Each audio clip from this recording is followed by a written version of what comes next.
अस्सलाम वालेकुम viewers. Saudi अरब से एक और ख़बर, और इस खबर ने जो है वो आई थिंक सो सऊदी अरब में जो इस तरह की जो खबरें डेली बेसिस पे आते हैं हम भी आपके साथ शेयर करते हैं, वो सऊदी मुमलिकत में जो पाकिस्तानी कम्युनिटी है उनके लिए बाइस से शर्मिंदगी होती हैं। और जहाँ पर इस कम्युनिटी को जिसने सऊदी अरब की खुशहाली और तरक्की में एक अहम किरदार अदा किया है उसको शर्मिंदा होना पड़ता है। वहीं हमारे पाकिस्तानी भाई जो हैं वो चंद पैसों की लालच में उन जुराइम का irtikab कर बैठते हैं, जिससे वो ज़िंदगी भर की मुसीबत मोल लेते हैं और अपने प्यारों से, अपने मुल्क से और अपने घर से जो है वो महरूम भी हो जाते हैं। तो ऐसा करने से पहले आपको ना सिर्फ अपनी कम्युनिटी, अपने मुल्क का सोचना चाहिए, बल्कि आपको ऐसी किसी एक्टिविटी का पार्ट बनने से पहले अपनी ज़िंदगी के बारे में भी सोचना चाहिए कि ये आपके लिए कितना ख़तरनाक है।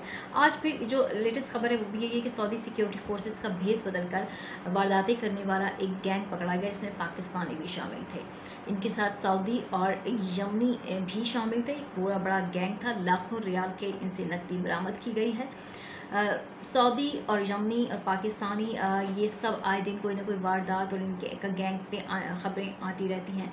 लेकिन अभी हाल ही में जो इन्होंने आज ये कामयाब कार्रवाई की है, तो उसमें रियाद पुलिस के तर्जुमान खालिद अल कुरदैस ने बताया है कि लूटमार की 11 वारदातों में ये लोग मुलव्विस थे और सिक्योरिटी फोर्सेस के भेस में थे, यानी एहलकारों के भेस में ये मुतअद्दिद वारदातें कर रहे थे, मुलव्विस पाए गए हैं। इस गैंग में 2 पाकिस्तानी हैं, 2 सऊदी हैं, एक यमनी बाशिंदा भी शामिल है।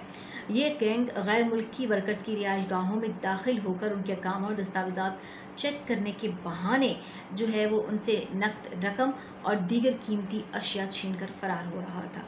ऐसी कई जो है वो शिकायत के बाद ये कार्रवाई की गई और इसमें लोगों को गिरफ़्तार किया गया। यानी हम अपने ही हमवतनों को भी लूट रहे होते हैं। इसमें गैंग के कब्ज़े से जो है वो 1,81,000 रियाल पकड़े गए हैं। इसके अलावा छीना गए सामान का भी कुछ हिस्सा बरामद कर लिया गया है।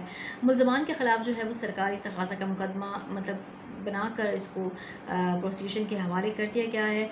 आपको पता है कि वहाँ पर इस किस्म की जो जुराइम है उनकी सख्त सज़ाएँ होती हैं।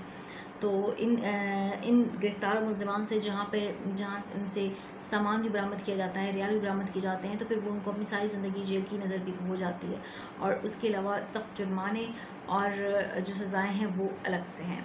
तो आप अगर पाकिस्तानी हैं तो मेरी आपसे तो यही अपील होगी कि वहाँ रहकर खुदारा अपने मुल्क का जो है वो नाम भी बदनाम ना करें, अपने लिए कोई मुश्किल भी क्रिएट ना करें, क्योंकि आपके पीछे आपकी फैमिली वाले जो हैं वो आपके लिए परेशान यकीनन होंगे। इस तरह की गैर कानूनी एक्टिविटीज़ का हिस्सा बनने से पहले आप अपने मुल्क का और अपनी फैमिली का ज़रूर सोचें। अपना बहुत ख्याल रखें। हमारे यूट्यूब चैनल को सब्सक्राइब कर दें।